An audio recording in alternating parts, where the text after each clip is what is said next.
গোকুল পিঠে ভাজার সময় একটা ব্যাটার তৈরি করতে হয় দুধ, ময়দা, মাখন দিয়ে। পিঠেগুলো ভাজার পরে সেই ব্যাটারটা অবশিষ্ট রয়ে যায়। ব্যাটারটা কি করে কাজে লাগানো যায় তার একটা উপায় বার করেছি। নমস্কার, আমি শ্রীপর্ণা।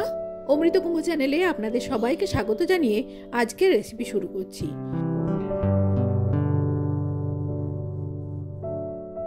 দুটো ডিম ভেঙেছিলাম, ব্যাটারটা অল্প থাকায় একটা ডিম দিলাম।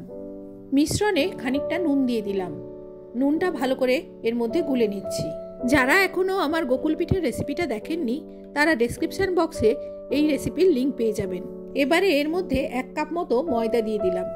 বিনস, গাজর, কাঁচা লঙ্কা, পেঁয়াজ এগুলো ছোট ছোট করে কুচিয়ে এর মধ্যে দিয়ে দিলাম। আপনারা নিজেদের পছন্দ মতো সবজি ব্যবহার করতে পারেন। সব কিছু মিশিয়ে নেওয়ার পর এই রকম একটা ব্যাটার তৈরি হয়েছে। এবারে কড়াইতে সাদা তেল গরম করতে দিয়েছি। তেলটা গরম হলে এর মধ্যে দিয়ে দিলাম ব্যাটারটা।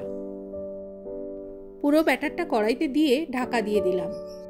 মিনিট 2 পর এক পাশ যখন ভাজা হয়ে গেছে উল্টে দিলাম অপর পাশ ভাজার জন্য।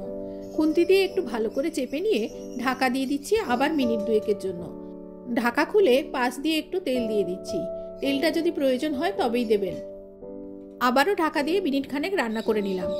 এইভাবে গোকুল পিঠের লেফটওভার ব্যাটার দিয়ে তৈরি করলাম সুস্বাদু এক প্যানকেক। উল্টে দেখাচ্ছি কেমন হয়েছে।